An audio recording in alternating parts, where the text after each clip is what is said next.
Hey everybody, I'm back, Chef Kimber, and I am gonna show you guys how to make my blueberry oat cereal, or it can be granola, out of my Happy Baking and Desserts cookbook.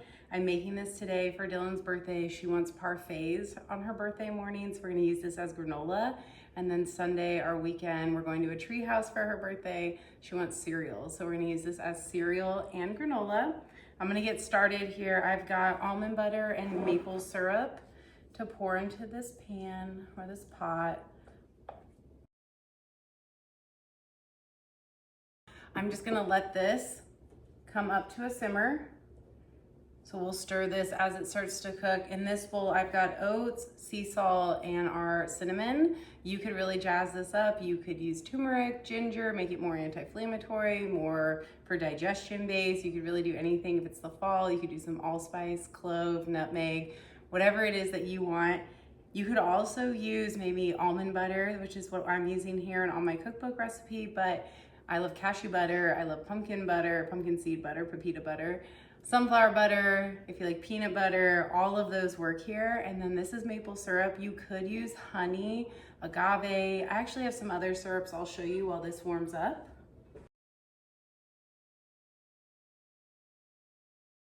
I'm back. I was searching my pantry forever. I don't know where my kids put my coconut nectar, but you could do coconut nectar if you didn't want to do honey, agave, maple. I have right here sunflower butter. Cashew butter is my favorite. It's also the most expensive probably besides pepita. And then this has come up to a nice boil. So I'm gonna turn this off while I was looking in the pantry. And I'm just gonna pour this over my oats, cinnamon, sea salt.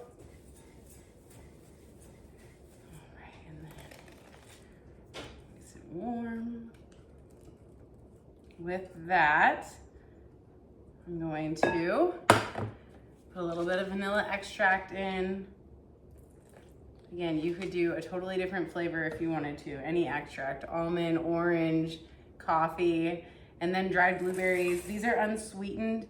You can get sweetened ones. I just recommend getting the sweetened ones that have apple juice sweetening them, not cane sugar or that white sugar that's processed. And then I'm just gonna mix all this up. So you guys see this here? It's just gonna come together perfectly. I have my oven preheated to 325. I'm just gonna let that kind of soak into everything here. And that heat really gets the oats to start to absorb the sweetener, the almond butter. Oh my gosh, look at that. So you want it to be really thick like this. And then that's where you get to decide. Do you like really big chunks in your granola or your cereal?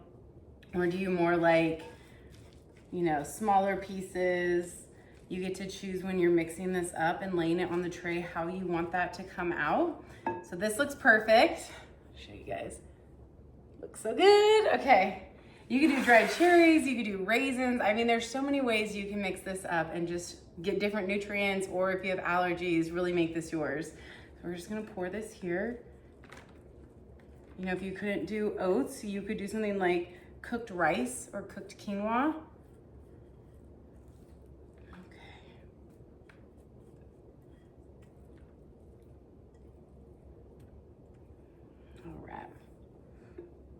Okay, I have to try just a little bit of this. Oh my God. Yep, that's gonna be a delicious cereal for me on Sunday. Oh my gosh. I can't wait to be sitting in our tree house. We Airbnb'd a tree house for Dylan because she loves outdoorsy stuff. And we're gonna have cereal Sunday morning because we have to check out, and it's just easy peasy. But I can't wait to just be sitting there eating this. So I'm just pressing this flat. Nice. And then I like more chunks. So I'm gonna leave it a little more chunky. If you do taste it like I just did, the oats aren't cooked through, so just be aware. But that looks perfect. I'm gonna throw it in for 15 minutes, and then I'm gonna stir it for another 5 to 10 minutes just so the edges don't get golden brown while the middle's not cooked all the way and it's soft and not crunchy. So we'll throw this in.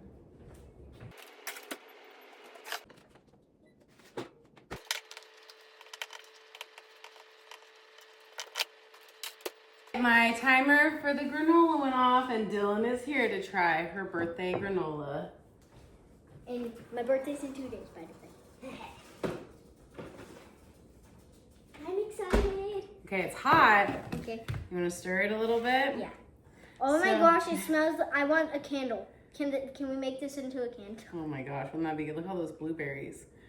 So again, this is going to be granola on top of her parfaits Friday, and then Sunday morning this is going to be our cereal. So we're going to try it now, and as it cools, it'll start to get dry. If it does feel a little moist after it cools, you can just leave it with an airtight container, but the lid kind of off overnight or for a day or two, and it just dries it out, which is what you want. But I'm going to try some. It's really hot. I don't know if you want to try some, but I am. This is so good. It smells. I literally want to, like, is there a place where you can bring something in, say, smell this, turn it into a candle scent? I want Probably. that. Oh my gosh. It tastes just as good as it smells, and whenever you smell it, you'll know. You'll know because you got to make it. It's so easy. Again, this is out of my cookbook. This took us, I mean, the total actual time, prep time, stirring it and putting this away and doing dishes is probably going to be 15 minutes total. Most of the time was in the oven. So good. And I did a double batch here. I'm going to freeze some. We'll have some later. You know me, I like to bulk batch. But I'm so glad you like it. And we'll show you guys her parfait for her birthday once we get that made at the end of this video. But let us know what you want to see next. We love cooking for you all. We hope you try this recipe. Let us know what you think. Like and subscribe, and we'll be back for more. Bye.